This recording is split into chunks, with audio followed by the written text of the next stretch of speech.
Welcome back to the sleepy Geographer channel, a quiet corner where the world unfolds slowly, fact by fact, flake by frozen flake. Tonight, the story waiting for you is all about the most relaxing facts of Antarctic ice, the colossal, silent world that rests at the bottom of our planet, holding secrets and stories in its deep freeze. Before we begin, I'd love to know, where are you listening from this evening? Perhaps you're in a warm bed, the weight of your own blankets a small comfort. Or maybe you're in a place where summer still lingers, dreaming of a cool, distant quiet. If these journeys into the calm and quiet bring you peace, I'd be so grateful if you could gently tap the like button and subscribe. To those who are already subscribed, thank you kindly. You're the first gentle snowfall that begins this channel's every landscape. And a small reassurance, I do hope this video doesn't end up being so profoundly calming that it keeps you awake.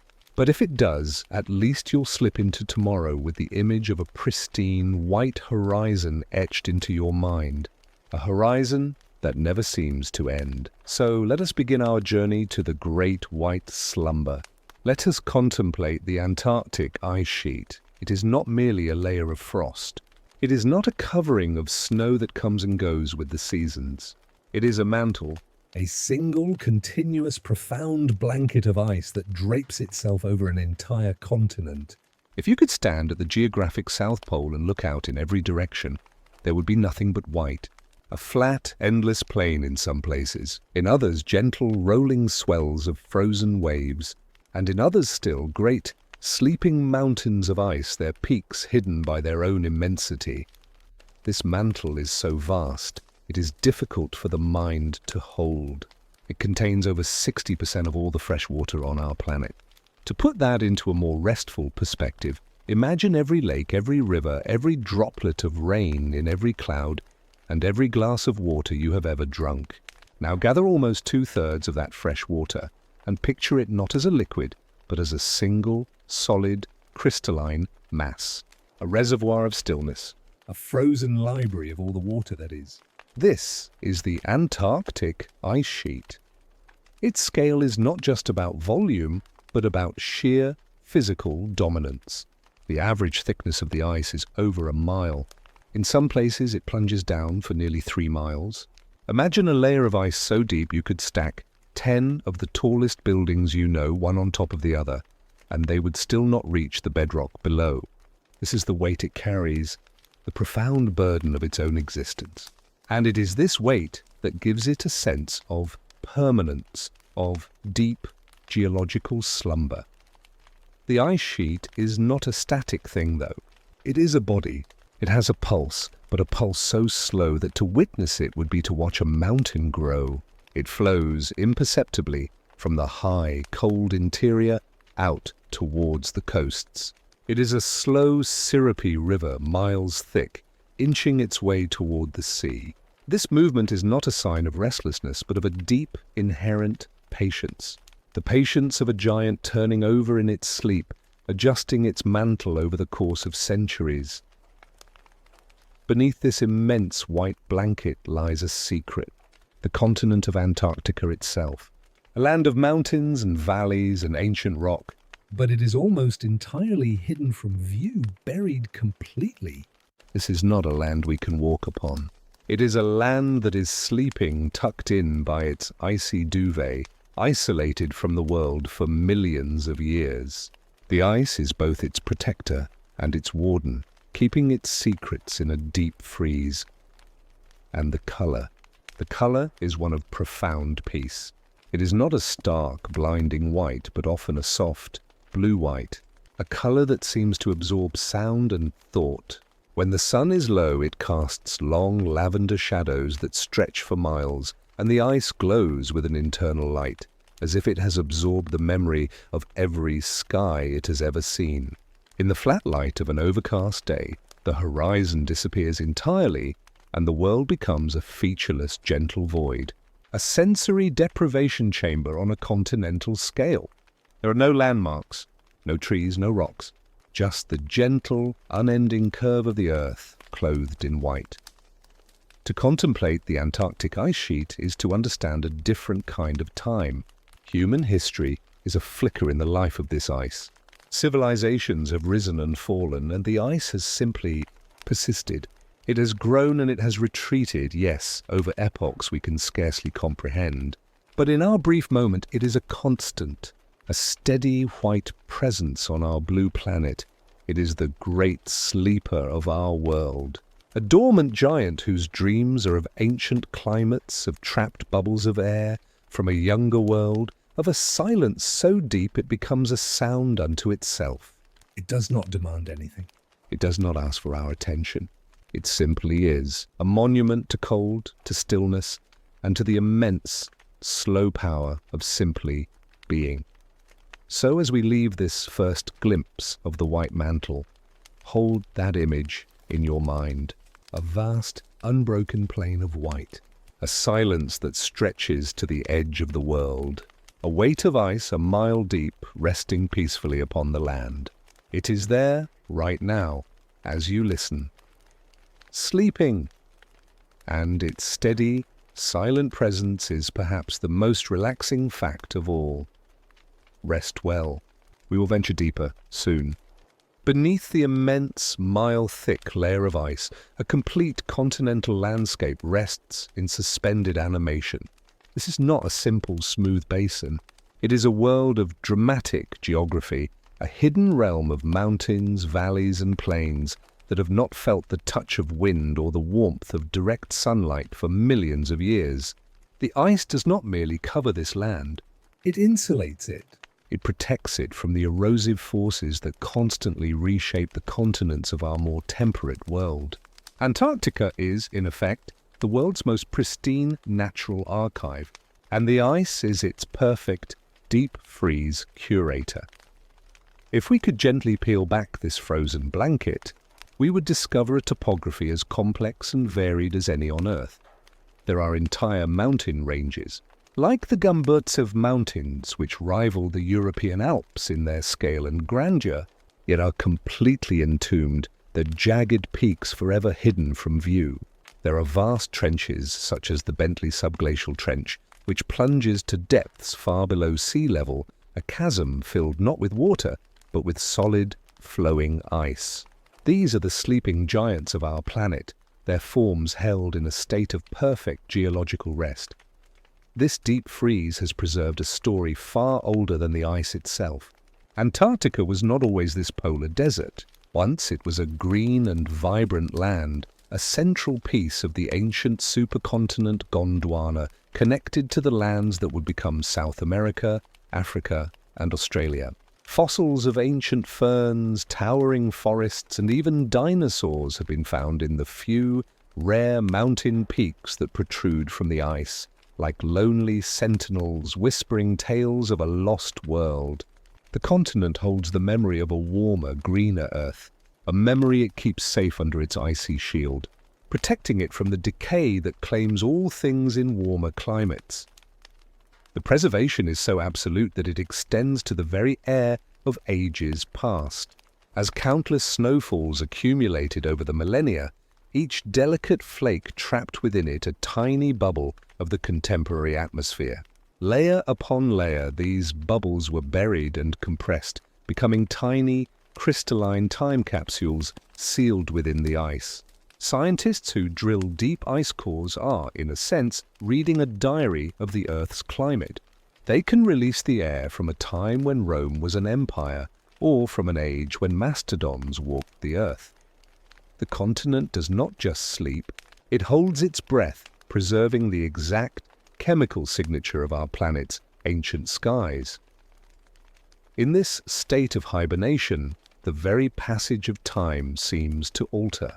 The processes of erosion that sculpt our familiar landscapes, the drip of water, the growth of roots, the chemical weathering of rain, are almost entirely absent. A rock exposed to the dry, frigid air might sit untouched and unchanged for 1,000,000 years. The landscape is not being actively built or worn down. It is simply waiting. It exists in a profound stillness, a pause button held down by cold and ice, where the frantic pace of geological change gives way to an almost eternal calm. And what of life in this deep hibernation? The land beneath the ice is largely sterile. There are no bustling ecosystems, no complex food webs, yet life persists in its most patient and resilient forms. Microscopic bacteria can exist in a state of near-suspended animation within the ice itself.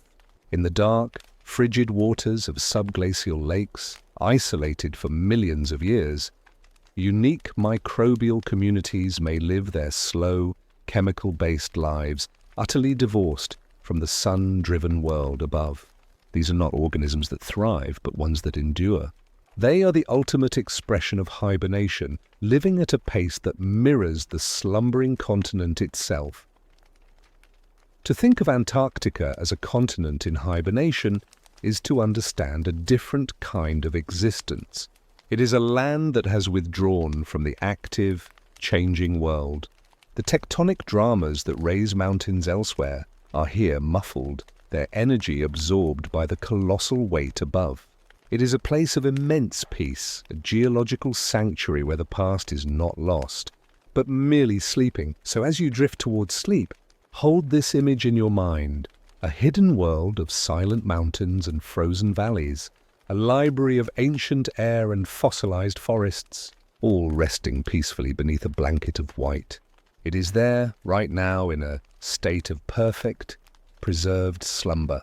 Its deep hibernation is a testament to the Earth's capacity for stillness, a gentle reminder that rest is not idleness but a profound and powerful natural state. Sleep well, with the knowledge that a whole continent is sleeping with you. We will explore another facet of its quiet beauty next time. In the profound hibernation of the subglacial world, we found a landscape of immense quiet. But this quiet is not confined to the rock below. It permeates the very air above. It is a quality of sound, or rather the absence of it, that defines the Antarctic experience. It is the sound of silence itself. This is not the gentle quiet of a library or the peaceful hush of a country night. This is a silence of an entirely different magnitude. It is a positive force, a palpable presence. In the heart of the polar plateau, on a calm day, the silence is so absolute that it becomes a sound all its own. It is a low, soft pressure on the eardrums, a ringing quiet that is both unnerving and deeply peaceful. With no leaves to rustle, no insects to buzz, no distant hum of human activity, the world is stripped back to its most essential self. The only thing you can hear is the sound of your own being, your heartbeat, your breath, the rustle of your own clothing, reminders of your own fragile life in the midst of an immense and timeless stillness. This silence is born from the snow. The vast, featureless plains of ice are not just visually blank, they are acoustically blank. Sound needs a medium to travel, and it needs surfaces to reflect from. In the flat, soft whiteness of the interior, there is nothing for sound to bounce off. A voice spoken aloud does not carry or echo. It is absorbed, swallowed whole by the endless white. A shout seems to fall dead mere feet from your lips, its energy dissipated into the boundless, sound-absorbing landscape. It is as if the continent itself is listening, intently absorbing every vibration you offer. This creates a sensory experience unlike any other. The brain, accustomed to a constant stream of auditory information, is suddenly deprived. In this vacuum, it can sometimes create its own sounds. A faint, internal ringing known as tinnitus may become apparent, but more often the mind begins to attune to the subtlest of real sounds. The soft crunch of a boot on cold, dry snow can seem as loud as a crack of thunder. The sound of your own swallowing is a significant event. You become hyper-aware of the minimal audio landscape, and in doing so, you are drawn into a state of deep mindfulness, forced to be present in a world that offers no distraction. This absolute quiet is a rare and precious commodity on our planet. It is a silence that has persisted for millennia, largely untouched by the growing noise of the human world. To stand within it is to understand a fundamental peace that exists at the base level of our world, a baseline of calm that predates all of our bustling civilizations. It is the sound of the earth resting, and yet this silence is not total. It is punctuated on occasion by sounds that are all the more powerful for their rarity. The whisper of the wind moving over a sastrugi, a wave of hardened snow, can be like a gentle sigh. The distant, low-frequency groan of a glacier shifting its immense weight is a sound felt more in the chest than heard by the ears. It is the continent talking in its sleep, a deep, resonant murmur from a dreaming giant. These sounds do not break the silence. They define it. They are the exceptions that prove the rule, highlighting the profound quiet from which they briefly emerge. For those who have experienced it, this Antarctic silence often becomes a core memory. It is a sound they return to in their minds, a touchstone of peace in a noisy world. It is a silence that can be unsettling at first, but which soon becomes a comfort, a blanket of quiet that soothes the restless mind. It is nature's ultimate lullaby, a song with no notes, a melody made of stillness. So, as you lie in your own space, perhaps with the faint sounds of your own environment in the background, try to imagine this profound quiet. Imagine a world where the only thing you can hear is the rhythm of your own body, set against a backdrop of endless, sound-absorbing white. It is a silence that is not empty, but full of a deep, resonant peace. A silence that is, in its own way, the most relaxing sound on Earth. From the deep hibernation of the land and the profound silence of the air, we now turn to a movement so gradual it borders on the eternal. We shift our gaze to the great glaciers, the slow rivers of ice that give the Antarctic ice sheet its purpose, its gentle, inexorable motion. We often think of rivers as dynamic, rushing things. We picture water tumbling over rocks, carving canyons, and flowing with a visible, audible energy. But a river does not need to be liquid to fulfill its destiny. In Antarctica, the rivers are solid, and their flow is a lesson in supreme patience.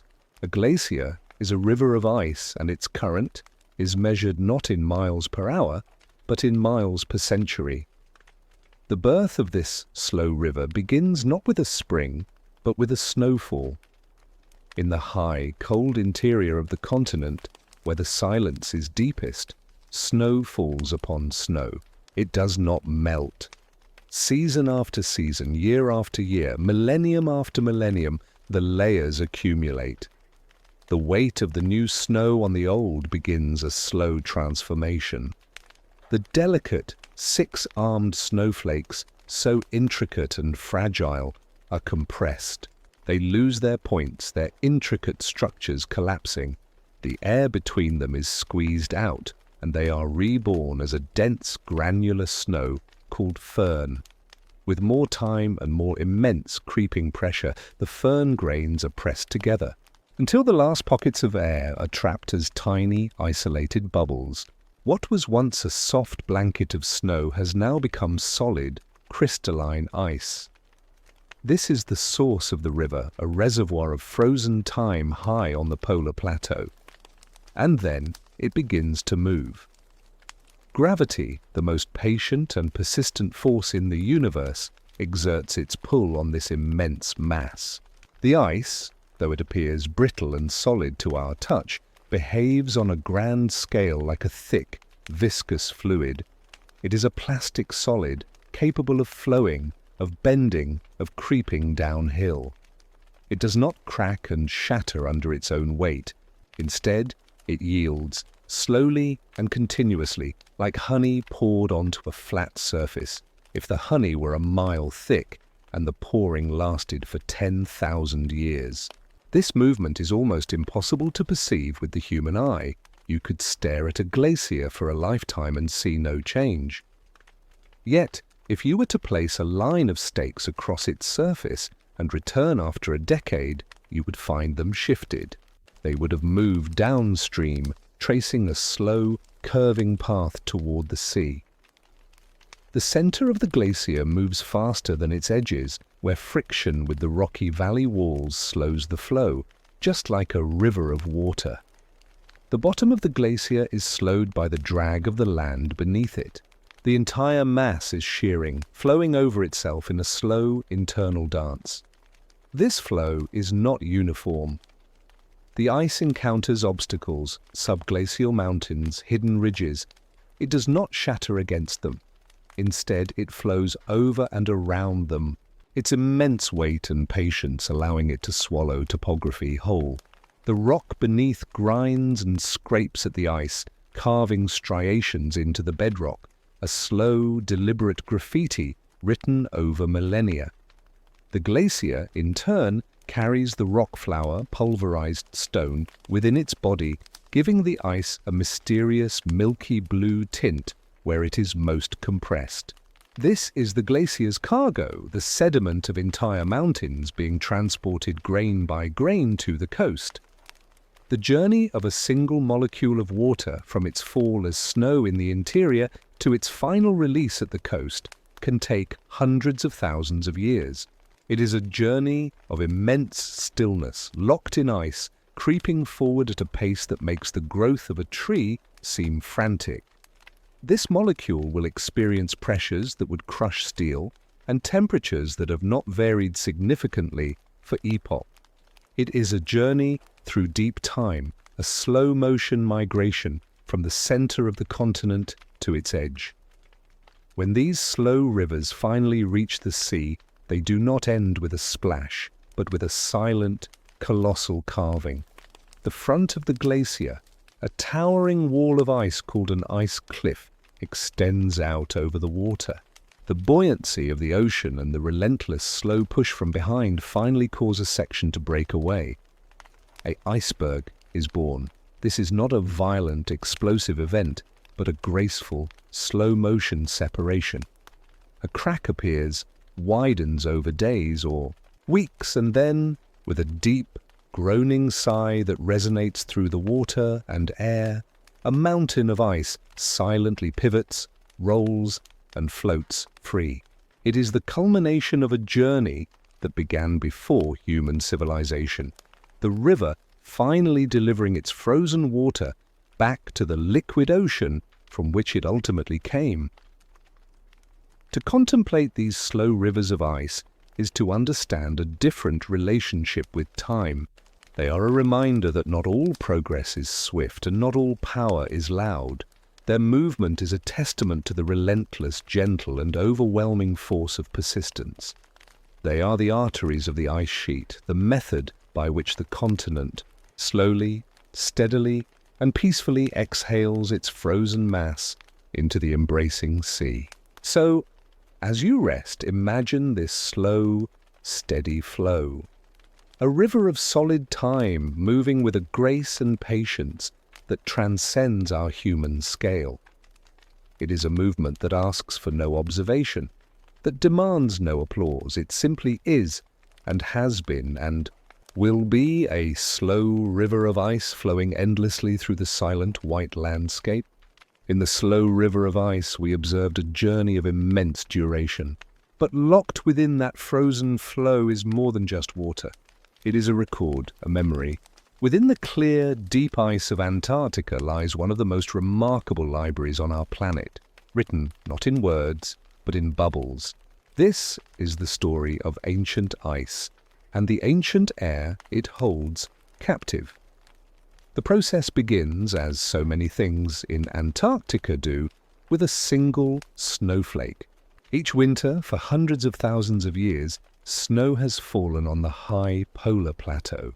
But these are not just flakes of frozen water. As they drift down through the atmosphere, each one acts as a tiny, intricate collector. It gathers minute samples of the very air through which it falls, trapping tiny pockets of the contemporary atmosphere between its delicate crystal arms. When this snow settles on the surface, it begins its transformation into firn and then into solid ice. But the air, the ancient air, does not simply escape. It becomes imprisoned. The weight of subsequent snowfalls presses down, compacting the snow and sealing those tiny air pockets.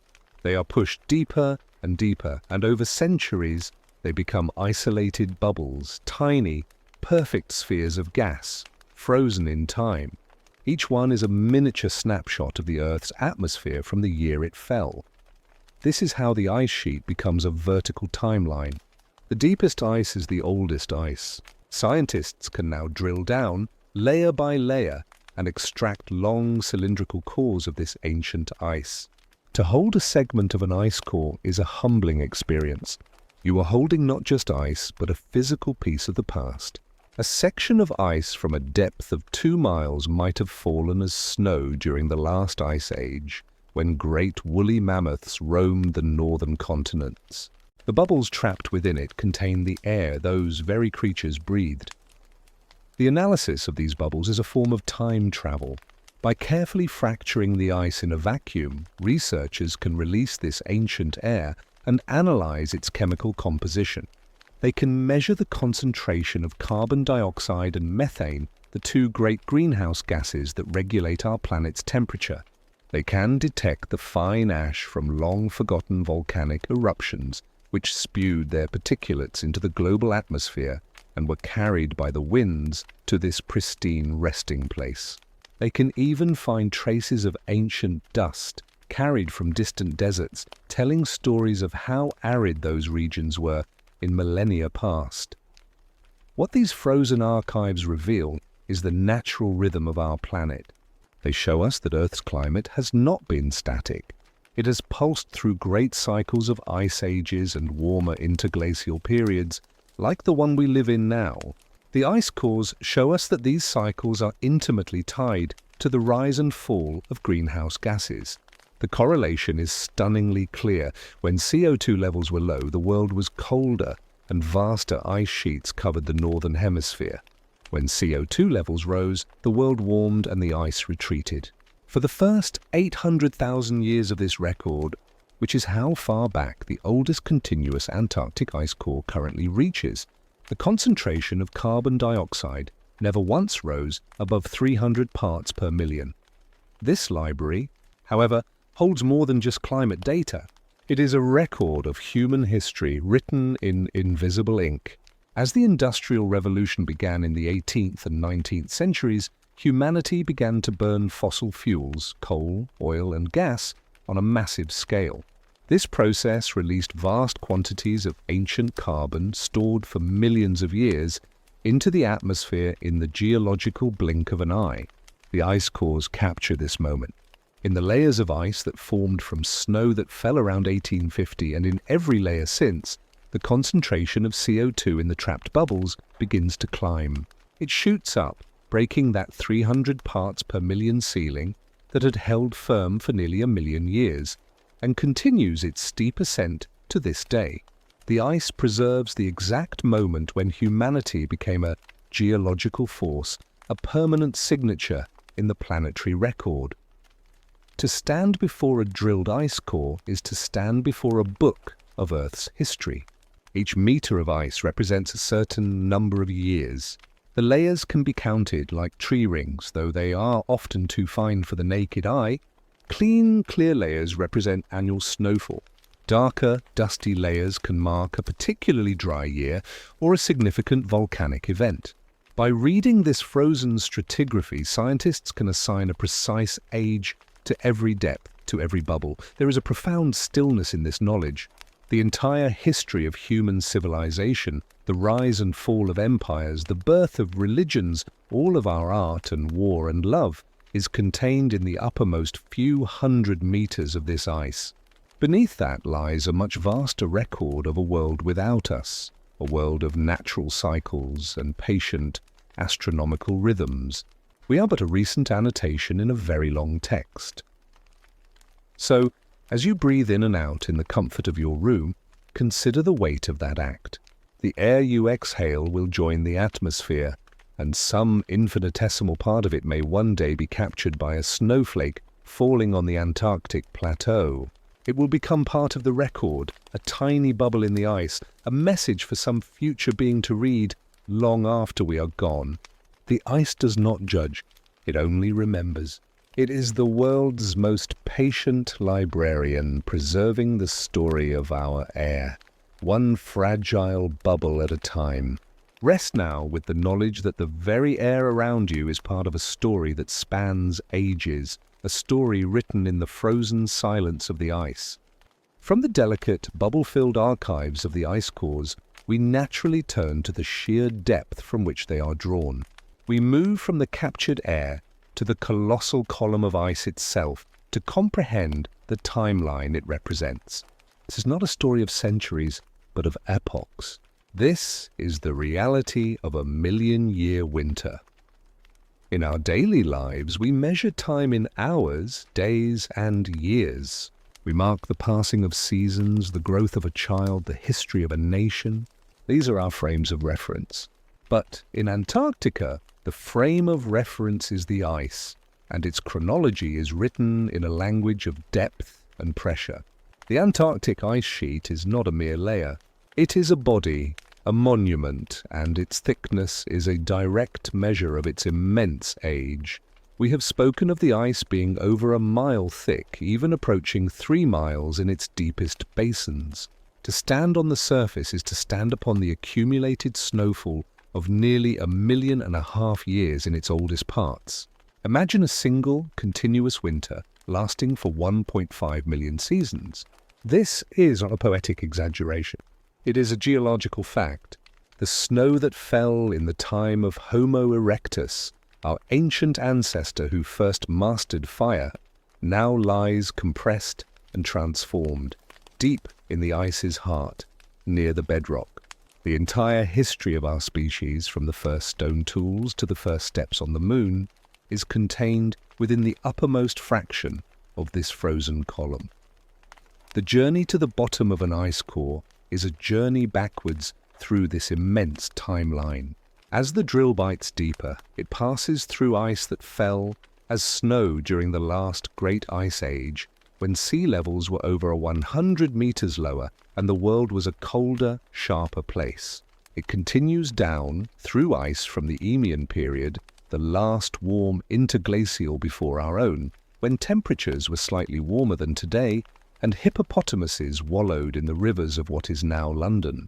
Deeper still, the drill encounters ice from 1 million years ago, from a time when the rhythm of the ice ages themselves was different.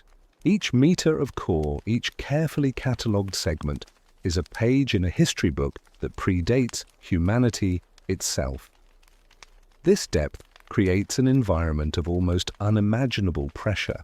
The ice at the bottom is not like the ice in your freezer. It is under such colossal stress from the weight of all the ice above it that its physical properties change. The air bubbles, so perfectly preserved in the upper and middle layers, begin to undergo a transformation. Under this immense pressure, the molecules of gas are forced back into the crystal structure of the ice itself, forming a strange, dense substance called a clathrate hydrate. The bubbles, the tiny time capsules we spoke of, literally vanish, their contents becoming a fundamental part of the ice crystal. The very memory of the air becomes fused with the frozen water. The pressure also generates heat through friction. The base of the ice sheet is not always at the bitterly cold temperatures of the surface. In some places, the combination of geothermal heat from the earth below and the pressure from the ice above can bring the basal ice to its pressure melting point. This is why subglacial lakes like Lake Vostok can exist. They are vast bodies of liquid water sealed away from the world for millions of years, insulated by miles of ice above and warmed by the earth below. The million-year winter is not uniformly frozen all the way through. It contains hidden liquid secrets, ancient aquatic worlds isolated from the rest of the biosphere for longer than our species has walked the earth. To comprehend this timescale is to feel a profound shift in perspective. All of recorded history, the pyramids, the Great Wall, the Renaissance, the digital age, is less than a thin layer of frost on the surface of this deep time. The ice has witnessed the shifting of continents, the evolution and extinction of countless species, and the slow, wobbling dance of Earth's orbit that drives the Ice Age cycles. It has been a constant, silent witness to the planet's long story. This immense timeline also speaks to the stability of the cold. The deep ice has never melted. The climate has fluctuated, yes, but the heart of East Antarctica has remained in a deep freeze, preserving this continuous record. It is a stability that makes the recent, rapid changes measured in the topmost layers of the ice cores all the more striking. The million-year winter has, until now, been a permanent feature of our planet. So, as you rest, let your mind contemplate this depth. Not just the physical depth of the ice, but the depth of time it represents. Imagine a winter that began before humans were truly human, a cold that has persisted through the rise and fall of entire biological epochs. The Antarctic ice sheet is a bridge to a world we can never see, a frozen memory of a planet that is, in many ways, gone. It is the closest thing we have to a physical manifestation of deep time, a million-year winter, sleeping under a sky of endless white.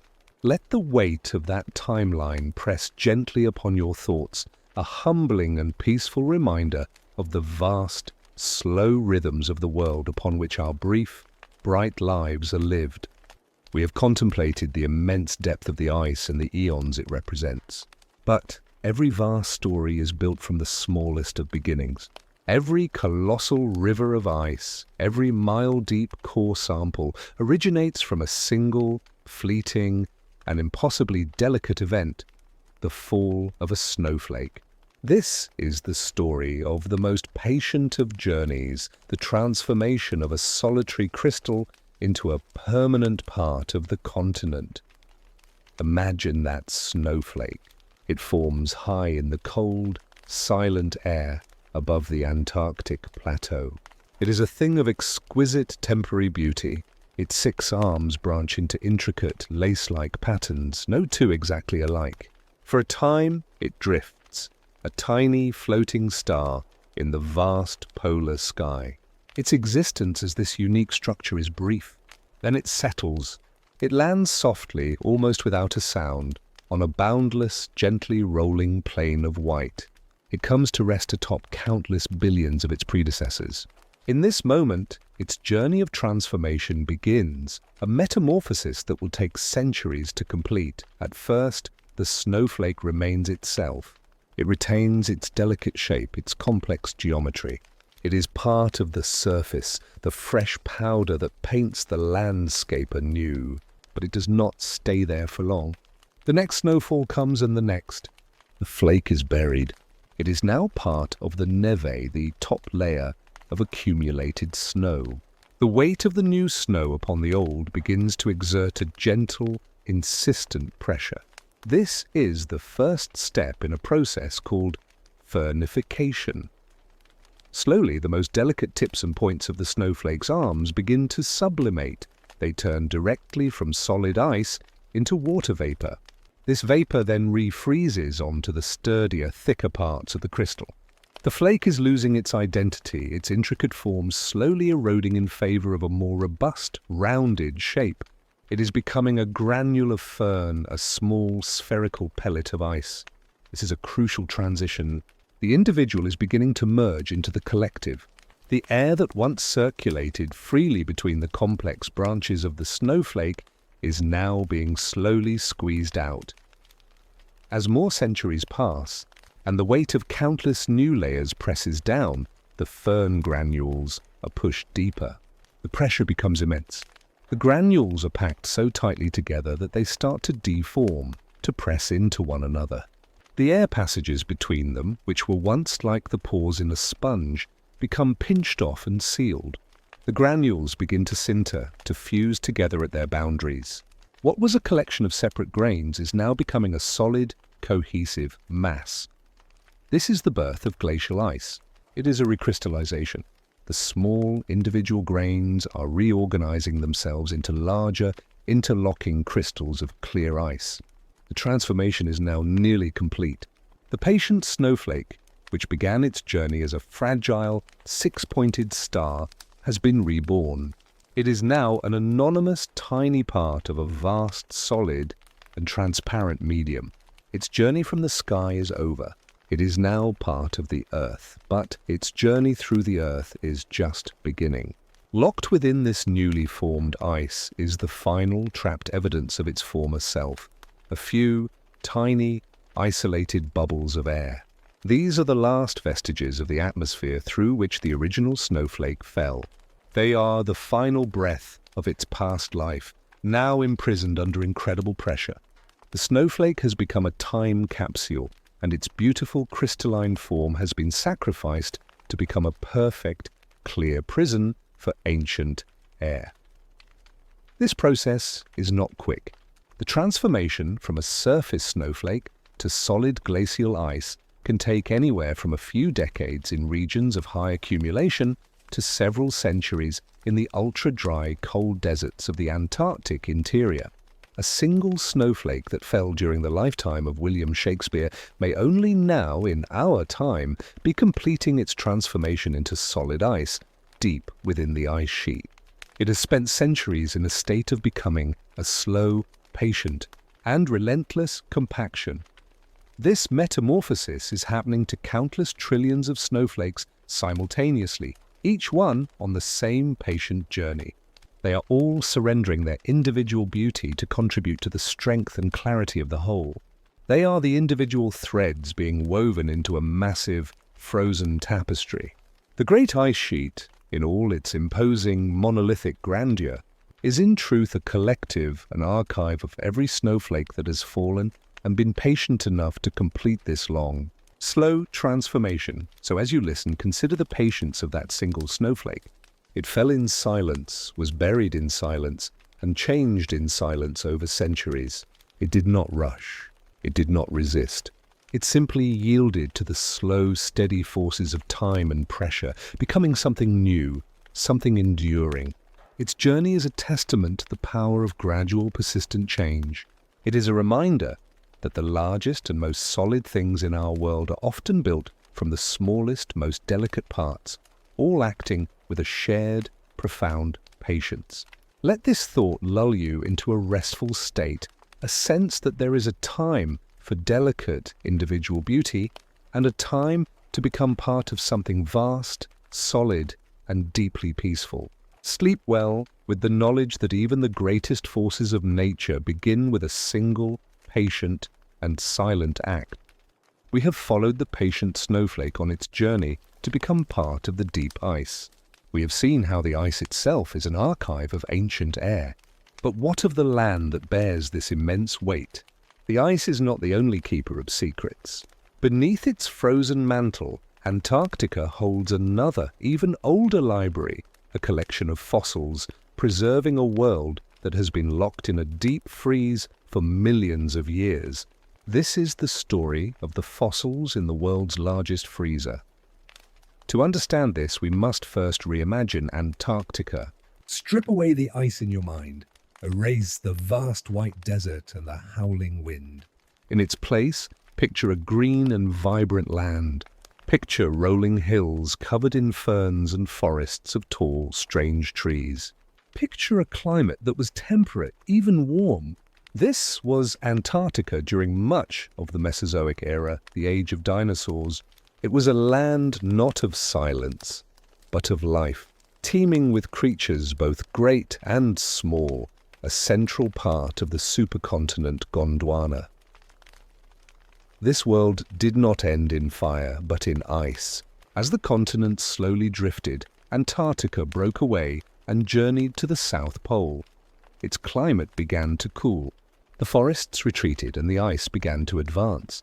But this was not a sudden catastrophe. It was a gradual transition, a slow closing of a long green chapter. And as the ice crept forward, it did not destroy the evidence of this lost world. It preserved it. The very same ice that created a polar desert became the perfect agent of preservation for the ecosystems it buried. It placed the entire continent and its history in cryogenic stasis. The evidence for this lost world is not buried deep in the ice, but revealed at its fringes. In the transantarctic mountains and other scattered ranges that protrude like rocky islands from the sea of ice, paleontologists have made astounding discoveries. They have found the fossilized stumps of ancient trees, their rings still visible, telling a story of seasons that came and went 250 million years ago. They have found the delicate, imprinted shapes of leaves from Glossopteris trees, a species that spread across all the Gondwanan continents, physically linking Antarctica to South America, Africa, and Australia in the deep past. But the most breathtaking finds are the bones. Fossilized skeletons of dinosaurs have been unearthed from the frozen ground. There is Cryolophosaurus, the frozen-crested lizard, a large predator that once stalked these now silent valleys. There are the remains of long-necked sauropods and the fossils of smaller herbivorous creatures. These are not just isolated fragments. They are the jigsaw pieces of a complete ecosystem. They tell us that Antarctica was not a peripheral land, but a thriving center of life, home to a unique collection of animals that evolved in isolation as the continent began its slow drift into polar solitude. The preservation is often exquisite. The cold, dry conditions have prevented the rapid decay and bacterial breakdown that destroy fossils in warmer climates. In some cases, these stony impressions of leaves are so detailed that you can trace the veins that once carried life through them. The fossils are time capsules of a different kind than the ice cores. They are capsules of life itself, frozen in stone. And the story does not end with the dinosaurs. As the climate cooled further, the age of mammals began elsewhere. In Antarctica, this transitional period is also preserved. Fossils of early marsupials have been found, suggesting that these primitive mammals lived on the continent before it became fully glaciated, and that their ancestors likely used Antarctica as a bridge to migrate to Australia. The continent was a crossroads of life long before it became a dead end. Perhaps the most profound thought is what still lies hidden. The vast majority of Antarctica's fossil-bearing rock is inaccessible, buried under thousands of feet of ice. What we have found is merely a glimpse, a few pages torn from a much larger book that remains firmly shut. There could be entire dinosaur graveyards, complete skeletons of unknown beasts, or evidence of the very transition from a warm world to a cold one, all sealed beneath the ice, waiting. The freezer holds shelves we cannot yet reach. This makes every discovery a moment of profound significance. To hold a fossil from Antarctica is to hold a relic from a double past. It is ancient, and it has been kept in the perfect conditions to retain its story. It is a direct link to a world of forests and rivers, of warmth and life, that existed on the very ground where now there is only a crushing weight of ice and an unending silence. So, as you drift towards sleep, let your mind wander to this hidden landscape. Beneath the stillness, beneath the cold, is the memory of a green and lively world. The ice is not just a blanket of snow. It is the lid on a vast natural history museum, preserving a lost chapter of our planet's story in perfect, frozen detail.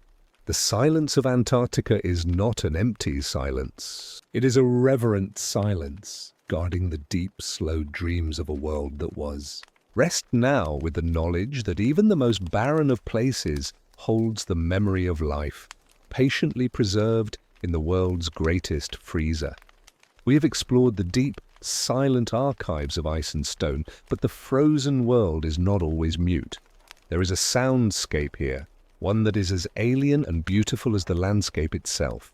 It is a symphony played on instruments of ice, a haunting, resonant music that echoes across the emptiness. This is the song of the singing ice. Forget the crash and roar of carving icebergs for a moment. The true music of Antarctica is subtler, more pervasive, and infinitely more mysterious. It is the sound of the ice itself vibrating, a low, resonant hum that seems to emanate from the very soul of the continent. This is not a sound you hear with your ears alone. You feel it in your bones, a deep, subsonic tremor that precedes the audible notes. The primary musicians in this frozen orchestra are the ice shelves. These are the vast, floating extensions of the glaciers, thick plates of ice the size of entire countries, attached to the land but afloat on the ocean. They are under constant, immense stress. They are being pushed from behind by the inexorable flow of the glaciers that feed them. They are tugged at by ocean currents below and battered by winds above. They are bent by the tides, rising and falling twice a day with a rhythm as old as the moon itself. All this stress and strain causes the ice to fracture, to creak, and to groan, but it also causes it to vibrate. Snow dunes on the surface of the ice shelf, sculpted by the wind, can act like the ridges on a dinosaur's back. The wind blowing across these dunes sets the entire ice shelf vibrating, much like air flowing across the opening of a massive, colossal flute. The resulting sound is a sustained ethereal hum, a single, pure note that can last for hours or even days on end. It is a natural drone, the baseline of the Antarctic soundscape. Scientists who have placed seismic sensors on the ice shelves have recorded this phenomenon. They can listen to the vibrations, translating them into sounds our ears can perceive. The result is a chorus of unearthly music. Some ice shelves produce a low, mournful wail, like a cello played in a distant room.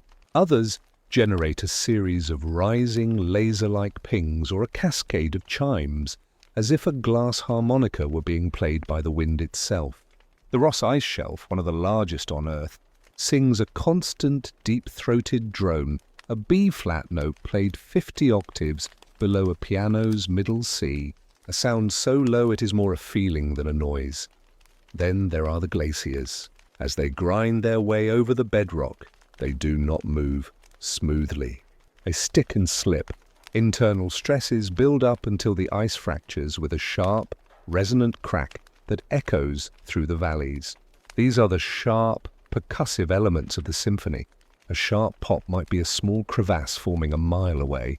A deep, rolling boom could be a massive shift deep within the ice, an event with the power of an earthquake, but felt only locally. These sounds are the ice talking in its sleep, the deep, resonant murmurs of a shifting giant. To stand alone on the ice and listen to this symphony is a transcendent experience. The sounds seem to come from everywhere and nowhere at once. A high, crystalline ping might drift across the landscape with no visible source. The low hum is omnipresent, a vibration in the very air you breathe. It is not a chaotic noise, but a complex, layered soundscape that is both eerie and deeply calming. It is the sound of the planet itself, a slow, patient composition played on a scale we are barely equipped to perceive. This singing is more than just a curious phenomenon. It is a vital sign. Scientists can monitor the health of an ice shelf by listening to its song. As meltwater forms ponds on the surface and drains through fractures, it can alter the pitch and tempo of the vibrations. A change in the ice shelf structure, a large crack, a significant thinning, will change its resonant frequency. The ice is constantly telling us about its state, broadcasting its condition in a language of vibration and sound. We are only just learning to listen, so as you lie in the quiet of your room, try to imagine this polar symphony. Not a loud or jarring noise, but a soft, ambient soundscape. A deep, resonant hum that forms a bed of sound over which occasional crystalline chimes and soft percussive booms are scattered. It is the sound of a continent breathing, of a massive, frozen body adjusting itself in its sleep. It is not a song of violence, but one of immense, slow-moving power and serene, alien beauty.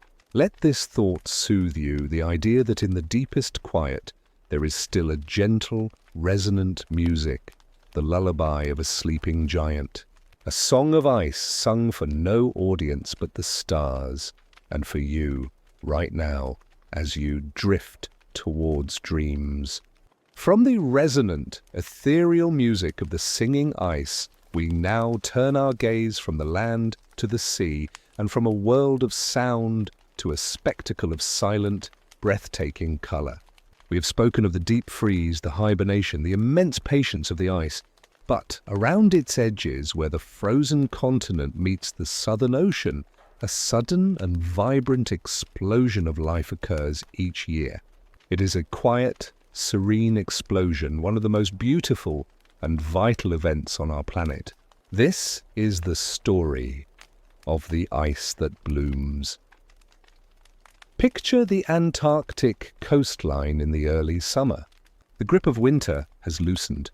The 24-hour darkness has given way to the midnight sun. And with the light comes a transformation. The sea ice, which for months formed a solid, frozen cap over the ocean, begins to retreat and break up. As it does, it releases a winter's worth of dust and minerals trapped within its crystalline structure into the cold, nutrient-rich waters. This release is a signal. It is a dinner bell, ringing silently through the sunlit waters. In response to this signal, and fueled by the endless daylight, trillions upon trillions of microscopic organisms awaken. These are phytoplankton. They are tiny, single-celled algae, each one a miniature solar-powered factory. Individually they are invisible, but collectively they are so vast they can be seen from space. They undergo a population explosion so immense that they stain the ocean itself, creating great, swirling, painterly strokes of turquoise, emerald, and milky blue across the dark, cold water. This is an algal bloom, and in Antarctica, it is the foundation upon which the entire polar marine ecosystem is built. To see a bloom from an airplane or a satellite is to witness one of Earth's most serene and majestic artworks. The swirls are not sharp or defined, but soft and ethereal, like watercolor paints gently stirred into the sea. They can stretch for hundreds of miles, tracing the paths of ocean currents, curling into vast green spirals that speak of the slow, gyring dance of the planet's waters. From this perspective, it is a scene of profound peace, a gentle coloring of the world's margins. But to understand its true significance, we must dive beneath the surface. Here, in the cold, clear water, the bloom is a living mist. Each tiny phytoplankton is a vessel for chlorophyll, the same green pigment found in the leaves of trees. Suspended in the sunlit upper layers of the ocean, they are performing a quiet, constant miracle, photosynthesis. They are using the sun's energy to transform carbon dioxide and water into organic matter, and in the process, they are releasing oxygen. The Antarctic phytoplankton bloom is, in effect, the lungs of the Southern Ocean and a significant contributor to the very air we breathe. It is a reminder that the most fundamental processes of life on Earth are often carried out by its smallest and most humble inhabitants. This green mist is the first and most important link in a grand food chain. It is a vast floating pasture. Tiny shrimp-like creatures called krill, the linchpin of the Antarctic ecosystem, swim through this soupy, nutritious water, their bristly feeding appendages straining the phytoplankton from the sea. They eat in a constant, gentle frenzy, and in doing so, they convert this diffuse green energy into a denser, more portable form. The krill, in turn, become the food for almost everything else. They are the primary sustenance for the great baleen whales, the humpbacks, the blues, and the fins that migrate to these rich feeding grounds each summer. They are eaten by fish, by seabirds like the penguins, and by seals. The entire breathtaking spectacle of life in the Antarctic, the breaching whales, the cacophonous penguin colonies, the soaring albatross, all of it is ultimately supported by this silent, green bloom. There is a beautiful, cyclical poetry to its timing. The bloom reaches its peak during the austral summer, during the months of endless daylight. It is a celebration of light, a brief, intense burst of productivity in one of the harshest environments on Earth. It is life seizing its moment, using the constant sun to fuel a frenzy of growth that must sustain an entire ecosystem through the long, dark, and barren winter that follows. The ice in its retreat does not just make way for this bloom. It actively fertilizes it, creating the conditions for the life that will, in turn, thrive in its absence. So as you close your eyes, imagine this serene and vital dance. Picture the slow, graceful swirls of pale green and blue painted on a canvas of dark, cold ocean. See them not just as color, but as life itself, breathing, growing, and sustaining. It is a bloom born from ice and sunlight, a testament to the resilience and beauty of life at the very edge of the possible. It is a gentle, silent explosion that feeds a continent of life. Let this image of quiet, swirling abundance fill you with a sense of peace and wonder, the knowledge that even in the coldest corners of our world, life finds a way to not just endure but to flourish in breathtakingly beautiful ways. Rest now with the image of a blooming ocean, a serene and living watercolor, lulling you into a peaceful sleep. We have witnessed the vast, serene blooms of life in the sea, a spectacle of color on a grand scale. Now we turn our gaze upward to a phenomenon of light and air, one that transforms the Antarctic atmosphere into a chambers of delicate, celestial magic. This is the story of diamond dust. In the heart of the polar winter, or during the transition seasons of spring and autumn, the air itself can freeze. On days of profound calm, when the wind is but a memory and the sky is a clear, deep vault, the conditions can become just right. The air near the surface grows so cold, so intensely frigid, that the scant moisture within it cannot remain as an invisible vapor. It must condense, but there are no clouds from which to form. So, it condenses directly into ice, myriad, microscopic, six-sided crystals, each one a perfect, floating plate or column of ice. This is diamond dust. It is not a fog which obscures. It is not a snowfall which falls with purpose. Diamond dust is a suspension. It hangs in the air, a gentle, glittering mist of countless individual crystals, so fine and so sparse that you can often see for miles through it.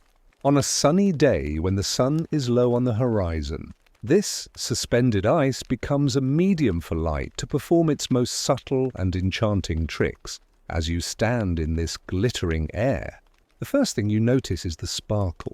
Each tiny floating crystal acts as a prism, catching the low-angle sunlight and reflecting it back in a million points of brilliant, colored light. It is as if the air itself has been seeded with glitter. The ground does not sparkle. The very space around you does. With every slight movement of your head, new diamonds flash into existence and then vanish. It is a gentle, hypnotic display, a slow-motion fireworks show of pure light. But the true magic of diamond dust lies in its collective behavior. When billions of these perfectly shaped crystals float in alignment, they stop being individual prisms and become a coordinated optical instrument of immense scale. They begin to sculpt the light itself, creating halos and arcs of breathtaking geometry around the sun. The most common of these is the 22-degree halo, a perfect luminous circle centered on the sun, with a radius of 22 degrees, about the span of your hand at arm's length. Inside this halo, the sky appears darker, making the ring of light seem all the more defined and mystical. This halo is created by the refraction of sunlight through the six-sided pencil-shaped columns of ice, each one acting like a tiny, floating lens. On rarer, more perfect days, the display grows more complex. You might see sundogs or parhelia, two bright mock suns shining on either side of the real one, often tinged with red on the side closest to the sun and blue on the outside. These are formed by plate-shaped crystals drifting gently downward, their large, flat faces acting like horizontal mirrors for the sun. From these sundogs, a bright white band of light called the parhelic circle may stretch all the way around the sky, passing through the sun and its phantom companions. Sometimes a pillar of light appears, a vertical shaft stretching upward from the sun, as if the heavens themselves are being supported by a column of luminous ether. This too is a gift of the plate crystals, reflecting the sun's light directly upward. The combined effect is a sky filled with silent, glowing geometry, circles, arcs, and pillars, a celestial clockwork written in light and ice, all created by the gentle, random drifting of countless microscopic crystals. To stand beneath such a display is a humbling and deeply peaceful experience. There is no sound. The air is still and bitingly cold. The landscape is a study in monochrome white and blue. And above it all, the sky is alive with this silent, luminous ballet. It feels like being inside a vast, natural cathedral where the architecture is made of light and the hymns are sung in frequencies of color. It is a reminder that beauty does not need to be loud or bold. It can be subtle, mathematical, and serene. This phenomenon is fleeting. A slight breeze, a change in temperature, and the delicate balance is lost. The diamond dust settles or dissipates, the crystals lose their alignment, and the magical light show vanishes as quietly as it appeared. But for the duration of its display, it transforms the Antarctic landscape from a place of stark survival into a realm of pure, ethereal wonder. So, as you settle into rest, imagine this scene. Not a blazing sunset or a stormy sky, but a calm, cold day where the air itself glitters. Picture a low sun surrounded by silent, glowing halos and accompanied by phantom suns, all cast upon a canvas of deep blue. It is a light show that asks for no audience, a display of perfect natural geometry that has occurred in the polar silence for millennia. Let this vision of gentle, sparkling light and serene, celestial patterns calm your mind and guide you into a peaceful, dream-filled sleep, where the very air is made of diamonds and the sky is a silent, luminous artwork. From the celestial geometry of diamond dust, we now descend back to the terrestrial, to a sight that seems, at first glance, to belong to another world entirely. On the stark, white face of the Taylor Glacier in East Antarctica, there is a wound, a slow, steady crimson stain that seeps from the ice, painting a waterfall of what can only be described as blood. This is Blood Falls, and its story is one of profound isolation, immense patience, and a strange, serene beauty. The first sight of it is jarring. Against the blinding monochromatic landscape of blue ice and white snow, the deep, rusty red of the outflow is shocking. It spills from a fissure in the glacier's snout, a 5-story high stain that cascades down to the frozen surface of Lake Bonny below. For early explorers, it must have been a terrifying and inexplicable omen. But we now know the truth, and it is a truth more fascinating than any myth. This is not a sign of violence, but a testament to endurance. This is not blood, but the slow, ancient breath of a hidden world. The source of Blood Falls is not on the surface, but deep beneath the ice.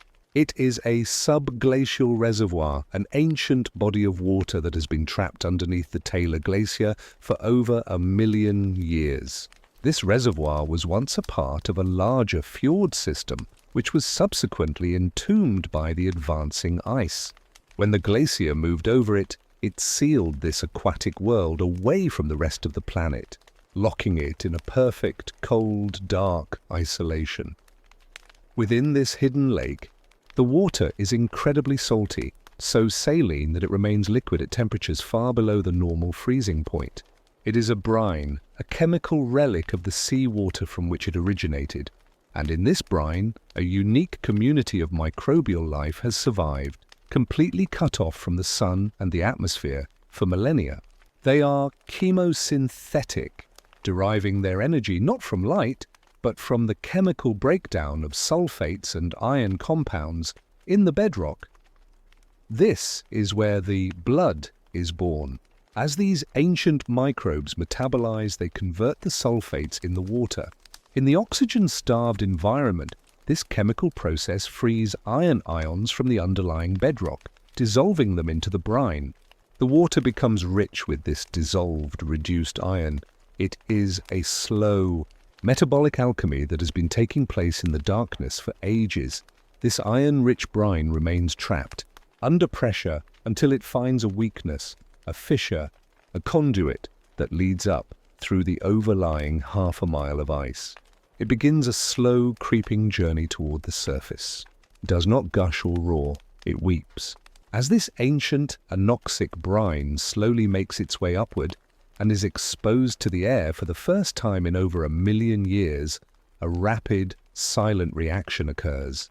The dissolved iron, upon contacting the oxygen in our atmosphere, immediately rusts. It oxidizes, forming iron oxides, the same compounds that give rust its distinctive red hue.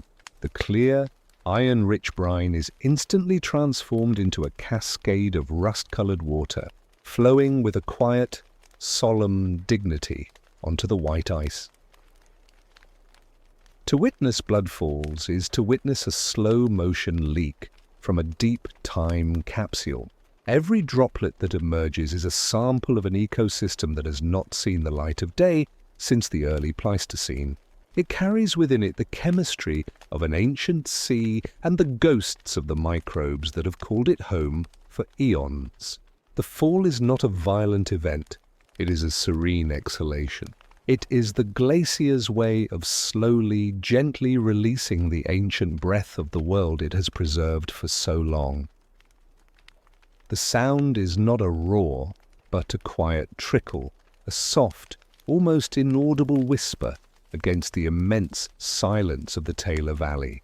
The flow is not constant, but episodic, pausing and starting as the hidden plumbing beneath the ice shifts and changes. This gives the phenomenon a living, breathing quality, as if the glacier itself has a slow, rusty pulse.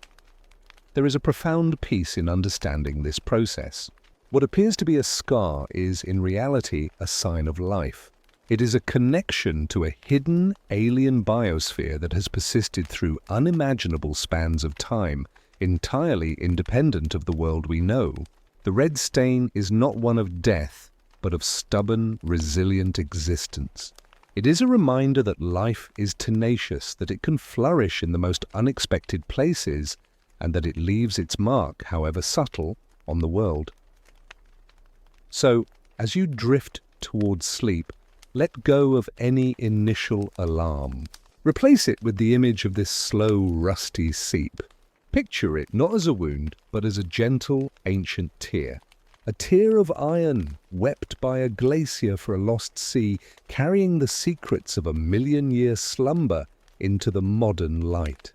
It is a serene and patient process, a quiet release of deep time back into the present.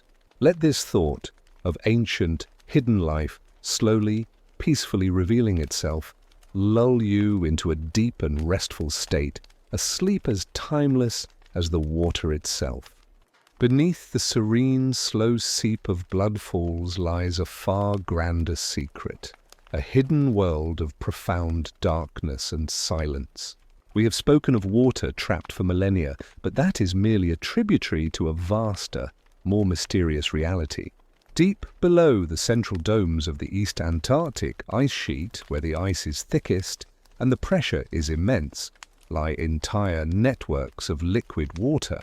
These are the subglacial lakes, and they are among the most isolated, pristine, and enigmatic environments on our planet.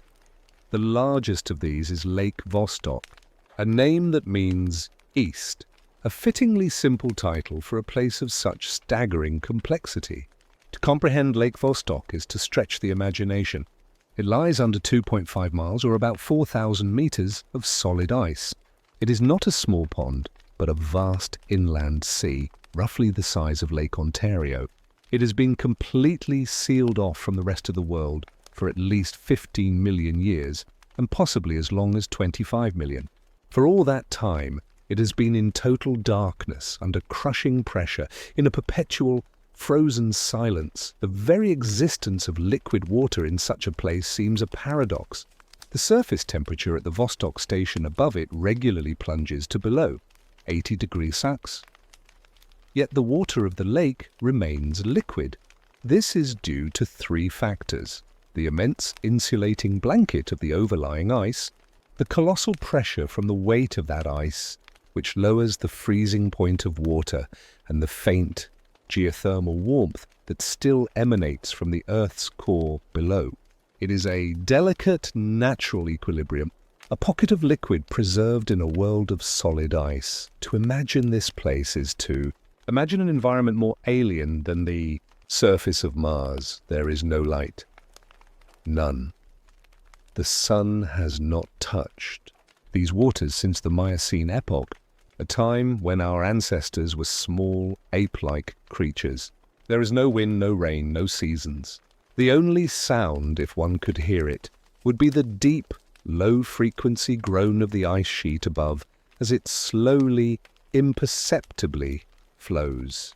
The pressure is over 350 times that of our surface atmosphere, a weight that would instantly crush most human-made submarines. It is a world of absolute stillness and absolute darkness, a sensory void of unimaginable scale.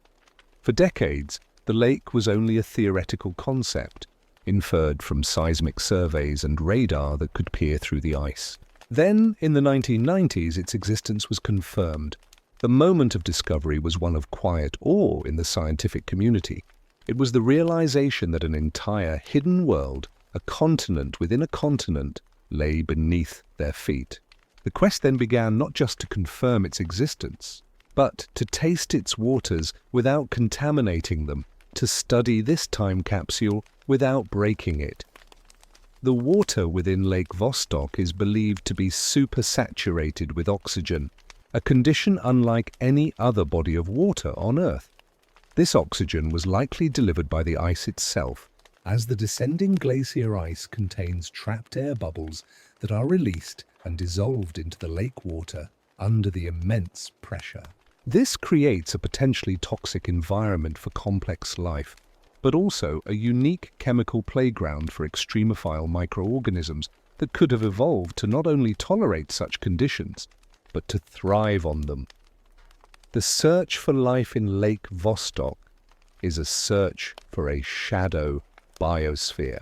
If life exists there, it has been evolving in complete isolation for millions of years. It would be a lineage that predates the ice ages, a relic from a warmer Antarctica. These organisms would not rely on the sun for energy, but on chemistry, on minerals from the bedrock or the organic material, and chemical energy sources trapped in the accreting ice above. They would be living fossils representing a branch of life that has followed a completely different evolutionary path in its dark, silent refuge. The act of drilling down to the lake has been a monumental task, fraught with the ethical responsibility of preventing contamination. When Russian scientists finally reached the lake's surface in 2012, it was a historic moment of human ingenuity and restraint. The goal was to sample the lake without introducing any of our modern world's microbes, to let the ancient water tell its own story, not ours. To contemplate Lake Vostok and its sibling subglacial lakes is to be humbled by the sheer hidden complexity of our planet. It reminds us that we have not fully explored our own world. There are still places of profound mystery, realms of darkness and silence that have persisted through geological ages, untouched by the tumult of the world above. They are the ultimate secret keepers, holding within their dark, cold waters answers to questions about the limits of life, the history of our climate, and the very nature of isolation. So, as you rest in the comfort of your room, let your mind wander to this hidden sea.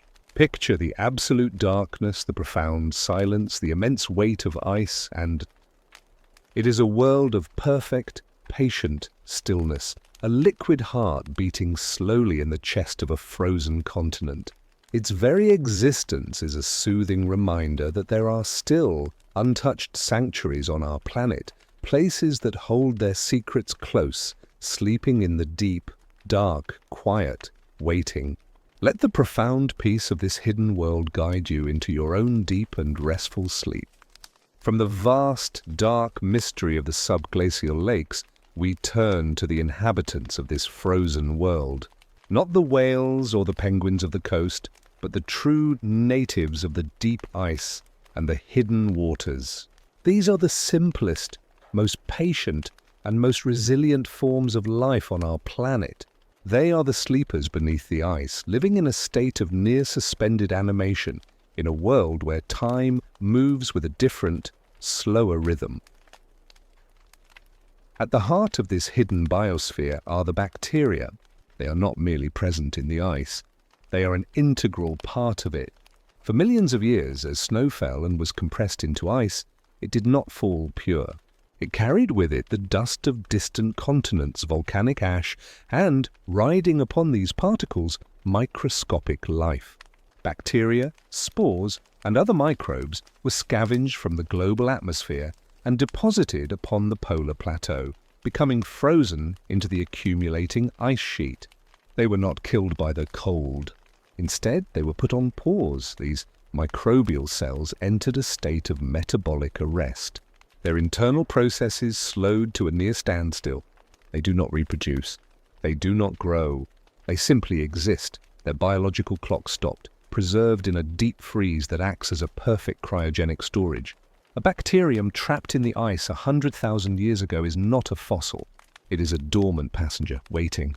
Experiments have shown that microbes recovered from deep within the ice cores can be thawed, and given the right nutrients, will begin to metabolize and divide again, as if no time had passed at all. For them, 100 millennia is but a single night's rest. Then there are the more complex, yet equally patient, sleepers. The tardigrades, often called water bears or moss piglets. These microscopic, eight-legged animals are renowned for their almost supernatural toughness. In the harsh environments of Antarctica, they have perfected the art of hibernation. When their world freezes or dries out, tardigrades can expel almost all the water from their bodies and retract their heads and legs, curling into a desiccated, barrel-shaped ton. In this state, their metabolism drops to an undetectable 0.1% of its normal rate. A tardigrade in its ton state is virtually indestructible. It can withstand the vacuum of space, intense radiation, and pressures far greater than those found in the deepest ocean trenches.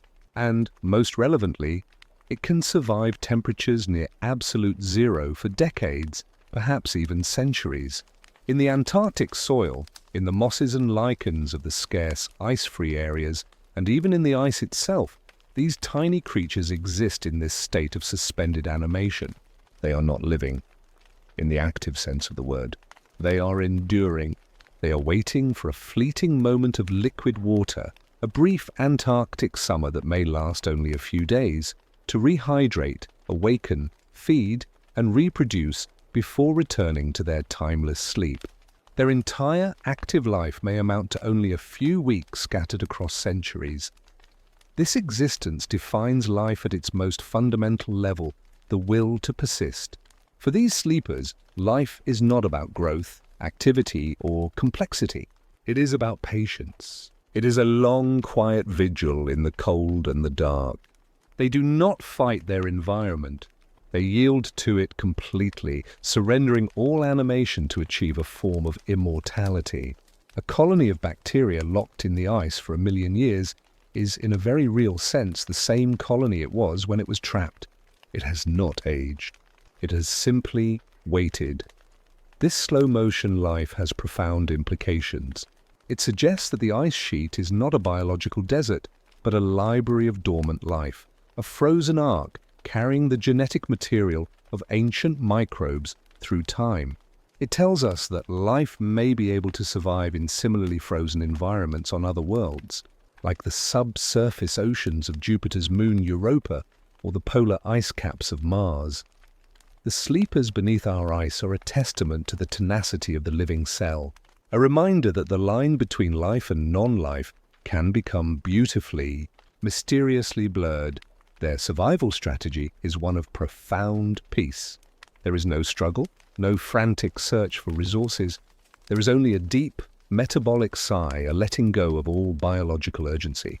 They have found a way to exist by almost not existing at all, finding a perfect equilibrium with the cold that surrounds them. They are the embodiment of stillness. So as you lie in the comfort of your bed, consider these tiny sleepers. Picture the bacteria, frozen in time, their internal machinery silent for millennia. Imagine the tardigrade curled into its protective tun, dreaming a dream without images or thoughts, a dream of pure potential, waiting for water. They are the true inhabitants of the Antarctic silence, living their lives in a timescale that makes glaciers seem hurried. Their existence is a lullaby of resilience, a story that tells us that rest is not idleness, but a powerful and ancient strategy for survival. Let their deep, collective slumber reassure you. In the great quiet of the night, you are not alone in your rest. A world of tiny, ancient sleepers rests with you beneath the ice at the bottom of the world. From the microscopic suspended animation of the sleepers beneath the ice, we now turn to the largest creatures ever to inhabit our planet, beings whose lives are intertwined with the frozen continent's seasonal pulse. In the nutrient-rich waters that fringe the Antarctic ice, a dance of immense grace and power takes place.